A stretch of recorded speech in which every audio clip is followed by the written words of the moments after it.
Bonjour, je m'appelle Robert Cohen, je suis pédiatre infectiologue et je voudrais vous dire quelques mots sur les évolutions possibles du calendrier vaccinal dans les prochaines années. D'abord, la première chose qu'il faut avoir en tête, c'est qu'un calendrier vaccinal, ça doit évoluer.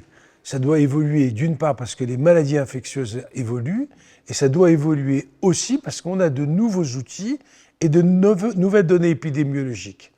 Une des dernières données épidémiologiques qu'on a eues, c'est cet impact de la pandémie et des mesures d'hygiène qu'elle a imposées sur les maladies infectieuses pédiatriques. La deuxième chose qui est vraiment à prendre en compte ces dernières années est la démographie médicale qui est à la baisse, et pas qu'en France, dans de très nombreux pays, ce qui fait qu'il faut vraiment que nos enfants soient le mieux vaccinés possible afin d'éviter des infections graves qui puissent conduire les enfants à l'hôpital, soit aux urgences, soit en hospitalisation, soit en réanimation.